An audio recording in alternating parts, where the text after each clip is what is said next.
Hello my dear students, നമുക്ക് നമ്മുടെ class continue ചെയ്യാം. നമ്മൾ കഴിഞ്ഞ ദിവസം എസ്റ്റിമേഷൻ കംപ്ലീറ്റ് ചെയ്തിരുന്നു അല്ലേ? CLS നമ്മൾ ആ ഒരു മോഡൽ മൊത്തമായിട്ട് നോക്കി. നമ്മൾ B0 ഹാറ്റിൻ്റെ വാല്യൂ എടുക്കുന്നതും B1 ഹാറ്റിൻ്റെ വാല്യൂ എടുക്കുന്നതും ഒക്കെ കണ്ടായിരുന്നു. ഇനി നമുക്ക് അതിൻ്റെ ഒരു സ്പെഷ്യൽ പ്രോപ്പർട്ടീസ് ഉണ്ട് ഈ എസ്റ്റിമേറ്റ്സിൻ്റെ, അതിലേക്ക് വരാം. Properties of least square estimators. ഈ എസ്റ്റിമേറ്റേഴ്സ് എന്ന് പറയുന്നതും എസ്റ്റിമേറ്റ്സ് എന്ന് പറയുന്നതും നമുക്കിവിടെ ഒരേപോലെ തന്നെ എടുക്കാം. Properties of least square estimators എന്ന് പറയുന്നത് പ്രോപ്പർട്ടീസ് ഓഫ് ലീസ്റ്റ് സ്ക്വയർ എസ്റ്റിമേറ്റ്സിനും എടുക്കാം. നമ്മൾ പറഞ്ഞിരുന്നു ചെറിയ വ്യത്യാസമുണ്ട് എസ്റ്റിമേറ്ററും എസ്റ്റിമേറ്റും തമ്മിൽ. എസ്റ്റിമേറ്റർ എന്ന് പറയുന്ന ഫോമുല അല്ലെങ്കിൽ റൂളാണ് estimation നടത്താനായിട്ടുള്ള.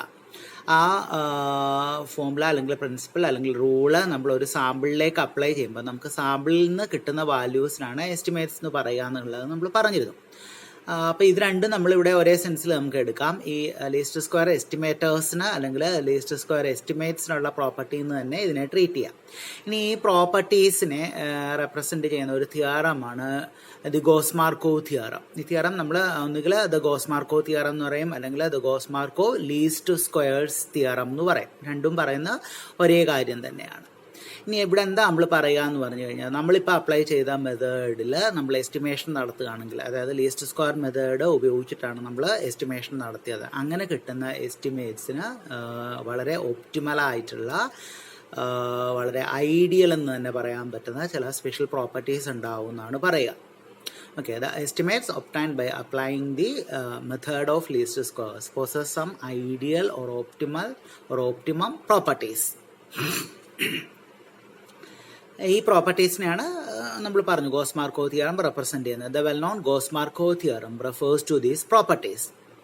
The Gauss-Markov theorem states that the least square estimates are best linear unbiased estimates. അപ്പോൾ നമ്മൾ ലീസ്റ്റ് സ്ക്വയർ മെത്തേഡ് അപ്ലൈ ചെയ്തിട്ട് എടുക്കുന്ന എസ്റ്റിമേറ്റ്സ് എപ്പോഴും ബെസ്റ്റ് ആയിരിക്കും, അത് ലീനിയർ ആയിരിക്കും, അത് അൺബയാസ്ഡ് ആയിരിക്കും എന്നാണ് പറയുക. ബെസ്റ്റ് എസ്റ്റിമേറ്റ്സ് ആയിരിക്കും, ലീനിയർ എസ്റ്റിമേറ്റ്സ് ആയിരിക്കും, അൺബയാസ്ഡ് എസ്റ്റിമേറ്റ്സ് ആയിരിക്കും. അപ്പോൾ നമ്മൾ ഈ പ്രോപ്പർട്ടീസിൻ്റെ എല്ലാം ആദ്യത്തെ അക്ഷരവും കൂടി എടുത്ത് എസ്റ്റിമേറ്റിൻ്റെ ഇയും കൂടി എടുക്കുക. അതായത് ബെസ്റ്റിൻ്റെ ബി, ലീനിയറിൻ്റെ എൽ, അൺബയാസ്ഡിൻ്റെ യു, എസ്റ്റിമേറ്റിൻ്റെ ഇ എടുക്കുകയാണെങ്കിൽ ഈ എസ്റ്റിമേറ്റ്സിനെ നമുക്ക് ബ്ലൂ എന്ന് റെപ്രസെൻറ്റ് ചെയ്യാൻ പറ്റും, BLUE. അപ്പോൾ അതാണ് പറയുന്നത്, നമ്മൾ ലീസ്റ്റ് സ്ക്വയർ എസ്റ്റിമേറ്റ്സ് ബ്ലൂ ആയിരിക്കും എന്ന് പറയുമ്പോൾ ബെസ്റ്റ് ലീനിയർ അൺബയാസ്ഡ് എസ്റ്റിമേറ്റ്സ് ആയിരിക്കും എന്നാണ്. ഇനി നമുക്ക് ആ പ്രോപ്പർട്ടീസ് ഒന്നുകൂടെ എന്താ ഡീറ്റെയിൽഡ് ആയിട്ട് പറയാം. നമ്മൾ പറഞ്ഞു ബെസ്റ്റ് ലീനിയർ അൺബയാസ്ഡ്, അതുകൊണ്ട് എന്താ മീൻ ചെയ്യുക എന്നുള്ളത് നമുക്കൊന്നുകൂടെ നോക്കാം. The properties may be mentioned as, first one, the estimates B0 hat and B1 hat are linear functions of the dependent variable yi. അതായത് നമ്മൾ B0 ഹാറ്റിൻ്റെയും B1 ഹാറ്റിൻ്റെയും ഇക്വേഷൻസ് എഴുതുമ്പം ആ ഇക്വേഷൻസ് രണ്ടും yiൻ്റെ അല്ലെങ്കിൽ yയുടെ ടേംസിലായിരിക്കും വരിക. നമ്മുടെ ഇൻഡിപെൻഡൻറ്റ് വേരിയബിൾ ആയിട്ടുള്ള അല്ലെങ്കിൽ നമ്മുടെ ഫംഗ്ഷൻ ആയിട്ടുള്ള yiൻ്റെ ടേംസിലായിരിക്കും B0 ഹാറ്റിൻ്റെയും B1 ഹാറ്റിൻ്റെയും ഇക്വേഷൻസ് വരിക. നിങ്ങൾക്കറിയാം, നമ്മൾ കണ്ടുപിടിച്ചത്. അപ്പം രണ്ടിടത്തും B0 hat is equal to എഴുതുന്നിടത്തും yiൻ്റെ ഫംഗ്ഷനായിട്ടാണ് വരിക, B1 hat is equal to എഴുതുമ്പോഴും yiൻ്റെ ഫംഗ്ഷനായിട്ടാണ് വരിക. ഇനി ഫംഗ്ഷനായിട്ട് വരുന്നു എന്ന് മാത്രമല്ല, അങ്ങനെ വരുന്നിടത്തെല്ലാം തന്നെ yiൻ്റെ മാക്സിമം പവർ 1 വരുന്നുള്ളൂ. yi സ്ക്വയർ, yi ക്യൂബ് അങ്ങനെ വരുന്നില്ല. yiൻ്റെ മാക്സിമം പവർ 1 വരുന്നുള്ളൂ. അതുകൊണ്ടാണ് ഫംഗ്ഷൻസിനെ എന്ത് പറഞ്ഞിരിക്കുന്നത്, ലീനിയർ ഫംഗ്ഷൻസ് എന്ന് പറഞ്ഞിരിക്കുന്നത്. സോറി. ഓക്കെ, അപ്പോൾ ആദ്യത്തെ പ്രോപ്പർട്ടി പറയുന്നത് ലീനിയർ എന്ന് പറയുമ്പോൾ ഉദ്ദേശിക്കുന്ന ഇതാണ്, നമ്മുടെ B0ൻ്റെ എസ്റ്റിമേറ്റും B1ൻ്റെ എസ്റ്റിമേറ്റും അല്ലെ B0 ഹാറ്റും B1 ഹാറ്റും നമ്മൾ ഇക്വേഷൻസ് ആയിട്ട് എഴുതുമ്പം അത് രണ്ടും yiൻ്റെ അല്ലെങ്കിൽ yiൻ്റെ ഫങ്ഷൻസ് ആയിരിക്കും. മാത്രമല്ല ഇവിടെ വരുന്ന yiൻ്റെ ഹയസ്റ്റ് പവർ 1 ആയിരിക്കും. അതാണ് ലീനിയർ ഫങ്ഷൻസ് പറഞ്ഞിരിക്കുന്നത്. ഇനി നമുക്ക് രണ്ടാമത്തെ പ്രോപ്പർട്ടിയിലേക്ക് വരാം. രണ്ടാമത്തെ പ്രോപ്പർട്ടി നമ്മൾ സൈഡിൽ കൊടുത്തിട്ടുണ്ട്. അതിനൊരു ക്ലാരിഫിക്കേഷൻ, നമ്മളൊരു എക്സാമ്പിൾ വെച്ചിട്ടൊരു ക്ലാരിഫിക്കേഷൻ, നമ്മളിത് കഴിയുന്ന ഇത് സെക്കൻഡ് പേജിലാണ് നമുക്ക് ഈ പ്രോപ്പർട്ടിയെ പറ്റിയുള്ള എക്സ്പ്ലനേഷൻ തീരുക. അപ്പോൾ അവിടെ നമ്മൾ അതിൻ്റെ ഒരു ക്ലാരിഫിക്കേഷൻ കൊടുത്തിട്ടുണ്ട്, എന്താണ് അൺബയാസ്ഡ്നെസ് എന്നുള്ളത്. അതിനൊരു എക്സാമ്പിൾ കൊടുത്തിട്ടുണ്ട്. അത് നമുക്ക് അപ്പം തന്നെ നോക്കാം. ഇപ്പം നമുക്ക് പ്രോപ്പർട്ടി പറഞ്ഞു പോവാം. രണ്ടാമത്തെ പ്രോപ്പർട്ടി പറഞ്ഞിരിക്കുന്നത് എസ്റ്റിമേറ്റ്സ് B0 ഹാറ്റും B1 ഹാറ്റും അൺബയാസ്ഡ് ആയിരിക്കും എന്നാണ് പറയുക. ഇനി അൺബയാസ്നെസ് കൊണ്ട് മീൻ ചെയ്യുന്ന കാര്യമാണ് നമ്മൾ പറഞ്ഞിരിക്കുന്നത്. എന്താണ്? The expected value or average of these estimates are equal to the true value of the parameters. Unbiasedness കൊണ്ട് ഉദ്ദേശിക്കുന്നത് എന്താണെന്ന് പറഞ്ഞു കഴിഞ്ഞാൽ, നമ്മൾ ഈ കണ്ടുവച്ചിരിക്കുന്ന എസ്റ്റിമേറ്റ്സിൻ്റെ അരിത്മെറ്റിക് മീൻ, അല്ലെങ്കിൽ അരിത്മെറ്റിക് മീൻ എന്ന് പറയുന്ന കാര്യം തന്നെയാണ് നമ്മളെ എക്സ്പെക്ടേഷൻ എന്ന് പറയുക. Both are same. അരിത്മെറ്റിക് മീൻ എന്ന് പറയുന്ന അതേ കൺസെപ്റ്റ് തന്നെയാണ് എക്സ്പെക്റ്റഡ് വാല്യൂ അല്ലെങ്കിൽ എക്സ്പെക്ടേഷൻ എന്ന് പറയുക. അരിത്മെറ്റിക് മീൻ നിങ്ങൾക്കറിയാം, നമ്മൾ കോമൺ ആയിട്ട് പഠിക്കുന്ന ഒരു മെഷർ ഓഫ് സെൻട്രൽ ടെൻഡൻസി അല്ലെങ്കിൽ ആവറേജ് ആണ് അരിത്മെറ്റിക് മീൻ, അല്ലേ? നമ്മൾ അരിത്മെറ്റിക് മീൻ, മീഡിയൻ, മോഡ്, ഇതാണ് ഏറ്റവും കോമൺ ആയിട്ട് പഠിക്കുക. അല്ല, അരിത്മെറ്റിക് മീൻ നിങ്ങൾക്കറിയാം, സം ഓഫ് ഐറ്റംസിനെ നമ്പർ ഓഫ് ഐറ്റംസ് കൊണ്ട് ഡിവൈഡ് ചെയ്ത് നമ്മൾ കാണുന്ന ആവറേജ് ആണ് അരിത്മെറ്റിക് മീൻ. അപ്പം അതേ കൺസെപ്റ്റാണ് നമ്മൾ എക്സ്പെക്റ്റഡ് വാല്യൂ എന്ന് പറയുന്നത്. അപ്പം ഇവിടെ പറയുന്നത് എന്താണെന്ന് പറഞ്ഞു കഴിഞ്ഞാൽ, ഈ B0 ഹാറ്റിൻ്റെ വാല്യൂസിൻ്റെ അരിത്മെറ്റിക് മീൻ അല്ലെങ്കിൽ എക്സ്പെക്റ്റഡ് വാല്യൂ എടുത്താലും, അതുപോലെ തന്നെ B1 ഹാറ്റിൻ്റെ വാല്യൂസിൻ്റെ അരിത്മെറ്റിക് മീൻ അല്ലെങ്കിൽ എക്സ്പെക്റ്റഡ് വാല്യൂ കണ്ടാലും നമുക്ക് കിട്ടുന്നത് പാരാമീറ്ററിൻ്റെ അതേ വിലയായിരിക്കും. അതായത് B0 ഹാറ്റിൻ്റെ എക്സ്പെക്റ്റഡ് വാല്യൂ കാണുമ്പം നമുക്ക് B0 കിട്ടും, B1 ഹാറ്റിൻ്റെ എക്സ്പെക്റ്റഡ് വാല്യൂ കാണുമ്പോൾ B1 കിട്ടും. അതാണ് താഴെ കൊടുത്തിരിക്കുന്നത്.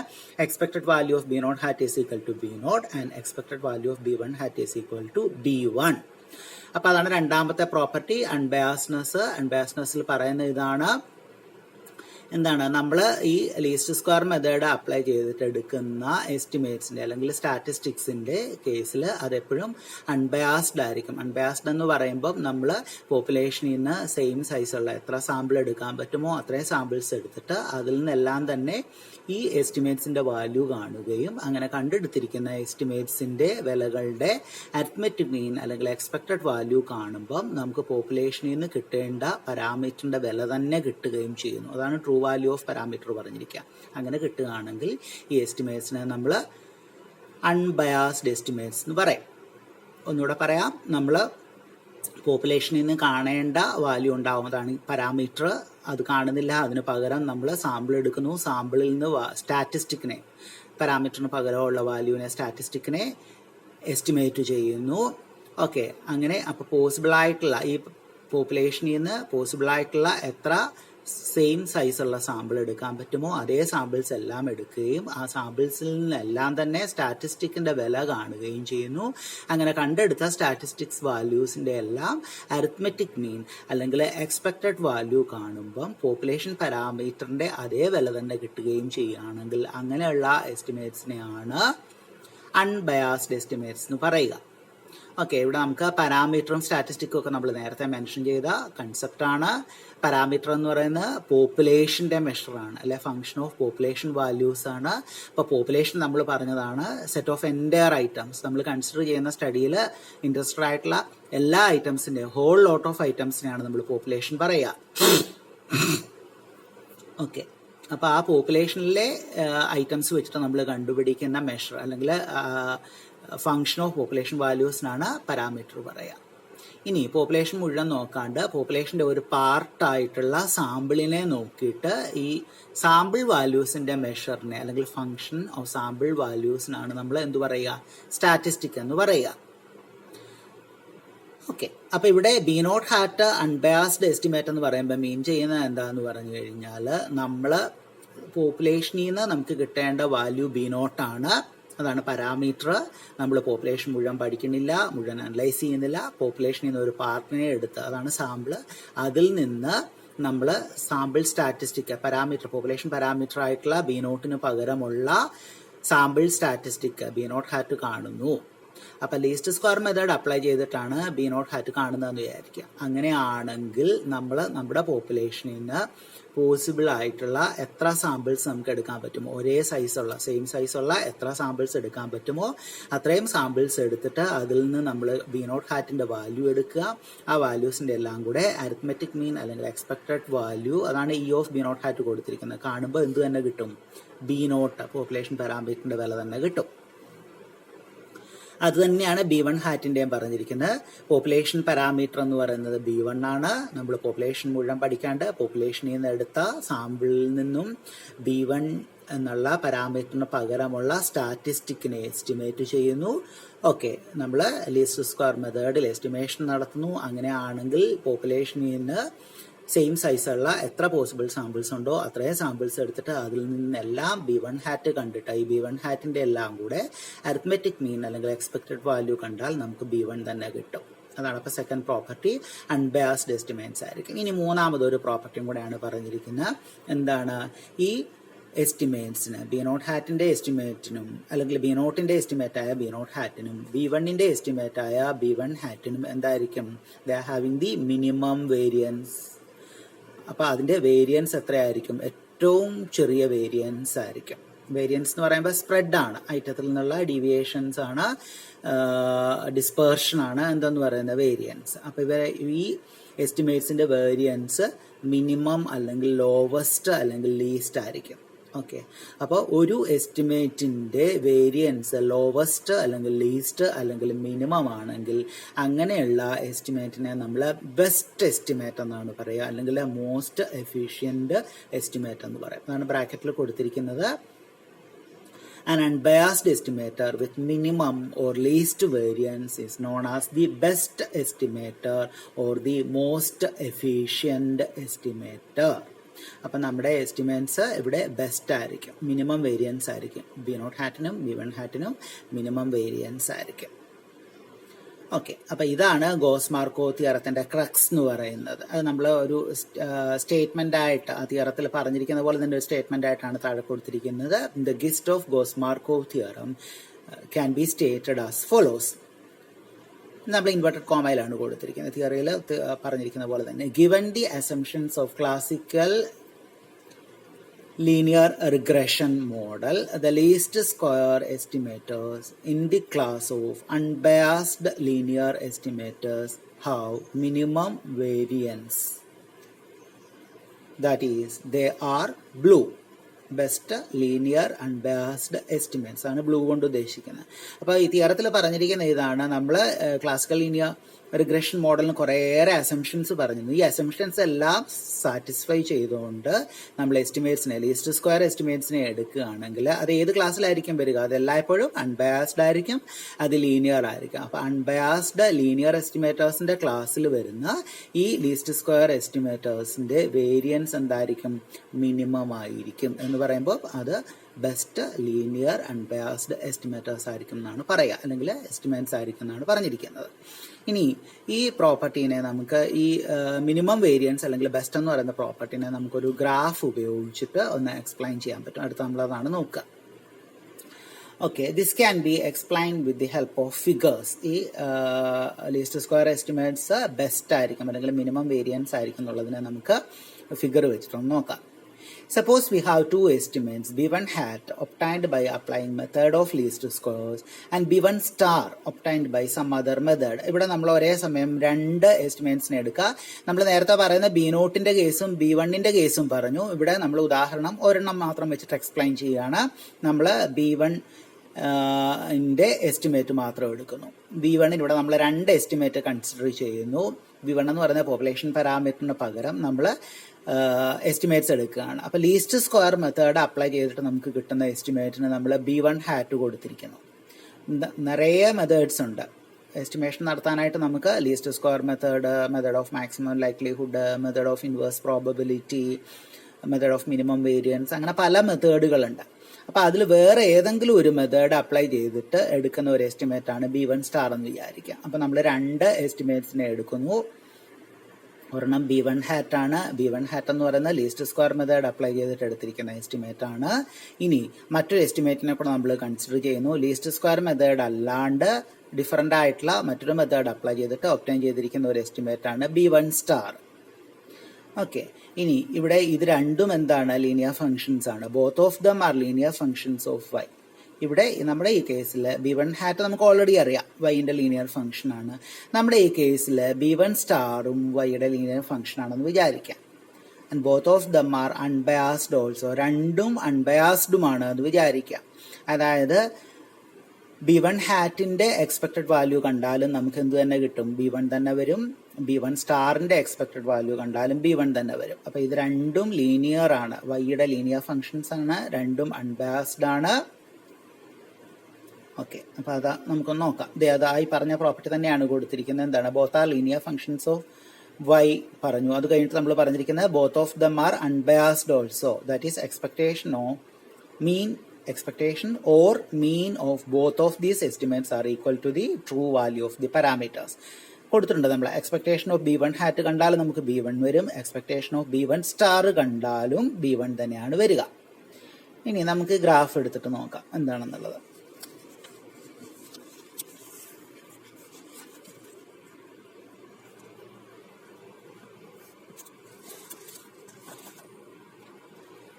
ഓക്കെ, ഇവിടെ നമ്മൾ രണ്ട് ഗ്രാഫ് എടുത്തിരിക്കുന്നു, 4Aയും 4Bയും. 4Aയിൽ നമ്മൾ കാണിച്ചിരിക്കുന്നത് sampling distribution of B1 hat. നമ്മൾ ലീസ്റ്റ് സ്ക്വയർ മെത്തേഡ് അപ്ലൈ ചെയ്ത് എടുത്തിരിക്കുന്ന എസ്റ്റിമേറ്റിന്റെ B1 ഹാറ്റിന്റെ കേസാണ് 4A എന്ന് പറയുന്ന ഗ്രാഫിൽ, ആദ്യത്തെ ഗ്രാഫിൽ കാണിച്ചിരിക്കുന്നത് sampling distribution of B1 hat.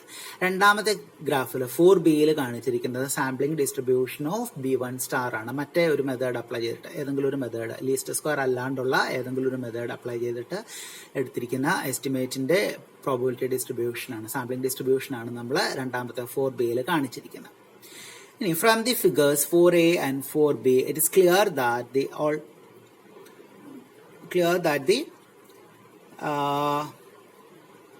alternate estimate B1 star is more diffused or with wider spread around the mean value than the OLS estimate B1 hat. ഇവിടെ ഈ രണ്ട് ഗ്രാഫും കാണുമ്പോൾ തന്നെ നമുക്കറിയാം, നമ്മൾ ലീസ്റ്റ് സ്ക്വയർ മെത്തേഡ് അല്ലാണ്ട് ഓൾട്ടർനേറ്റ് മെത്തേഡ് അപ്ലൈ ചെയ്തെടുത്തിരിക്കുന്ന B1 star എന്ന് പറയുന്നതാണ് കൂടുതൽ വൈഡായിട്ട് സ്പ്രെഡ് ചെയ്തിരിക്കുന്നത്, കൂടുതൽ ഒരു ഡീവിയേഷൻ, ഡിസ്പേർഷൻ വന്നിരിക്കുന്നത്, കൂടുതൽ വൈഡായിട്ട് നമുക്ക് ഗ്രാഫ് കാണാൻ പറ്റും. മറ്റൊന്ന് നാരോ ആണ്. നമ്മുടെ OLS എസ്റ്റിമേറ്റ് B1 ഹാറ്റിന്റെ ഗ്രാഫ് നമ്മൾ കാണുമ്പോൾ അവിടെ നാരോ ആയിട്ടുള്ള ഡിസ്പേർഷൻ ആണ് വന്നിരിക്കുന്നത്. പക്ഷെ കൂടുതൽ വൈഡായിട്ടുള്ള, കൂടുതൽ തുറന്ന് അല്ലെ കൂടുതൽ ദൂരെയൊക്കെ ഐറ്റംസ് വന്നിരിക്കുന്നത് ഏതിലാണ്? B1 സ്റ്റാറിന്റെ കേസിലാണ്. ഈ വേരിയേഷൻ നിങ്ങൾക്ക് അറിയാമല്ലോ. അപ്പൊ നമ്മൾ നേരത്തെ പറഞ്ഞാണ്, ഇപ്പൊ ഉദാഹരണത്തിന് ഒരു ക്ലാസ്സിൽ നമ്മൾ കുട്ടികളുടെ കേസ് നോക്കുമ്പോൾ ആവറേജ് കണ്ടു, മാർക്കിന്റെ നമ്മൾ രണ്ട് ബാച്ചിന്റെ ആവറേജ് മാർക്ക് കമ്പയർ ചെയ്യുമ്പോൾ ആദ്യത്തെ ക്ലാസ്സിലെ ആവറേജ് മാർക്ക് നമുക്ക് 65 വന്നിട്ടുണ്ട്. ഓക്കെ, അപ്പൊ രണ്ടാമത്തെ കേസിൽ നമുക്ക് 80 വന്നു. പക്ഷെ നമ്മൾ ഡിസ്പേർഷൻ നോക്കുമ്പോൾ ആദ്യത്തെ ക്ലാസ്സിന്റെ റേഞ്ച് വന്നിരിക്കുന്നത് 60ഉം 70ഉമാണ്. അതായത് എല്ലാ കുട്ടികൾക്കും 60നും 70നും ഇടയ്ക്ക് മാർക്ക്, ആവറേജ് 65 വന്നു. ഓക്കെ, രണ്ടാമത്തെ ക്ലാസ്സിന്റെ നമ്മൾ നോക്കുമ്പോൾ അവിടെ ആവറേജ് 80 വന്നിരിക്കുന്നത്. പക്ഷെ നമ്മൾ ഡിസ്പേർഷൻ നോക്കുമ്പോൾ അല്ലെങ്കിൽ റേഞ്ച് നോക്കുമ്പോൾ രണ്ടാമത്തെ കേസിൽ എന്താ വന്നിരിക്കുന്നത്? 40 മുതൽ 100 വരെയുണ്ട്. കുട്ടികളുടെ മാർക്ക് 40 മുതൽ 100 വരെ. നമ്മൾ പറയാം ആദ്യത്തെ ബാച്ചാണ് കൂടുതൽ നല്ലത്, കാരണം ആദ്യത്തെ ബാച്ചിൽ എല്ലാവർക്കും 60ന്റെ 70ന്റെ ഇടയ്ക്ക്, അപ്പൊ എല്ലാവർക്കും ഫസ്റ്റ് ക്ലാസ് ഉണ്ട്, എല്ലാവർക്കും 60നും 70നും ഇടയ്ക്ക് എല്ലാവർക്കും നല്ല മാർക്കുണ്ട്. മറ്റിടത്ത് അങ്ങനെയല്ല, ചിലർക്കൊക്കെ 40ഉം 41 ഒക്കെയാണ്, പക്ഷെ ചിലർക്ക് 100 അല്ലെങ്കിൽ 98 വന്നിട്ടുമുണ്ട്. അപ്പൊ അതുപോലെ നമ്മളിവിടെ B1 ഹാറ്റിന്റെ B1 സ്റ്റാറിന്റെയും ഗ്രാഫ് നമുക്ക് കാണാൻ പറ്റും. കൂടുതൽ വൈഡായിട്ട് ഡീവിയേഷൻ വന്നിരിക്കുന്നത് B1 സ്റ്റാറിനാണ്. ഓക്കെ, നൗ നമുക്കൊന്നുകൂടെ വായിക്കാം. From the figures 4A and 4B, it's clear that the alternate estimate B1 star is more diffused or widespread around the mean value than the OLS estimate B1 hat, or the variance of B1 star is greater than the variance of B1 hat. Now, given two estimators that are both linear and unbiased, one would choose the estimator with the smaller variance because it is more likely to be close to B1 than the other. That is, one should choose the blue estimator. അതായത് ഒരേ സമയം നമുക്ക് ഒന്നിലധികം estimates ഉണ്ട്, ഇതെല്ലാം തന്നെ unbiased ആണ്, ഇതെല്ലാം തന്നെ ലീനിയർ ആണ്. അങ്ങനെയുള്ള കേസിൽ ഒരെണ്ണത്തിന്റെ വേരിയൻസ് മറ്റൊന്നിനേക്കാട്ടിലും കുറവാണെങ്കിൽ, അല്ലെങ്കിൽ രണ്ടും തമ്മിൽ വേരിയൻസിൽ വ്യത്യാസം ഉണ്ടെങ്കിൽ എല്ലായ്പ്പോഴും നമ്മൾ തിരഞ്ഞെടുക്കുന്ന ഏതിനെയായിരിക്കും? വേരിയൻസ് കുറവുള്ളതിനെ ആയിരിക്കും. കാരണം അതായിരിക്കും ആവറേജിനോട് കൂടുതൽ അടുത്ത് നിൽക്കുക. മറ്റിടത്തെ അത്രയും വേരിയേഷൻ റേഞ്ച് അതിന് വരത്തില്ല. അപ്പോൾ വേരിയൻസ് കുറഞ്ഞതിനെ ആയിരിക്കും എപ്പോഴും നമ്മൾ പ്രിഫർ ചെയ്യുക. ഇനി ഇവിടെ ഈ ഫിഗറിൽ 4C എന്ന് പറയുന്ന ഫിഗറിൽ നമ്മൾ രണ്ടും കൂടെ ഒരുമിച്ച് ക്ലബ് ചെയ്തു. B1 സ്റ്റാറിന്റെയും B1 ഹാറ്റിന്റെയും സാമ്പിളിംഗ് ഡിസ്ട്രിബ്യൂഷൻ ഒരുമിച്ച് കാണുമ്പോൾ നമുക്ക് ക്ലിയർ ആയിട്ട് കാണാൻ പറ്റും കുറഞ്ഞ വേരിയൻസ് അല്ലെ വ്യത്യാസം കുറഞ്ഞിരിക്കുന്ന B1 ഹാറ്റിനാണ്. കൂടുതൽ വൈഡ് സ്പ്രെഡ് ആർക്കും വന്നിട്ടുണ്ട്, B1 സ്റ്റാറിനും വന്നിട്ടുണ്ട്. ഓക്കെ, അപ്പോൾ figure 4C in which we superimpose the distribution of both B1 hat and B1 star clearly shows that B1 hat is having lesser variance than B1 star. അപ്പം എപ്പോഴും preferable നമ്മുടെ least square estimates ആണ്. അത് blue ആയിരിക്കും, best linear unbiased ആയിരിക്കും. അപ്പോൾ ഒരേ സമയം ഒന്നിലധികം അൺബയാസ്ഡും ലീനിയറുമായിട്ടുള്ള എസ്റ്റിമേറ്റ്സ് നമുക്ക് കിട്ടിയാലും അപ്പോഴും ഏറ്റവും നല്ലത് ലീസ്റ്റ് സ്ക്വയർ എസ്റ്റിമേറ്റ്സ് തന്നെയായിരിക്കും. കാരണം അതിന് വേരിയൻസ് ഏറ്റവും കുറഞ്ഞതായിരിക്കും. B1 ഹാറ്റ് ആയിരിക്കും എപ്പോഴും B1 സ്റ്റാറിനെക്കാട്ടിലും നല്ലത്. അപ്പോൾ ഇതാണ് നമ്മുടെ ഗോസ്-മാർക്കോവ് തിയറം അല്ലെങ്കിൽ goes-Markov least squares theorem which states that the least square estimates are best linear unbiased estimates blue. അത് പഠിക്കുക. ഇനി നമുക്ക് അൺബയാസ്ഡ്നെസ്സിന്റെ ക്ലാരിഫിക്കേഷൻ അടുത്ത വീഡിയോ ആയിട്ട് അയക്കാം. Okay, thank you.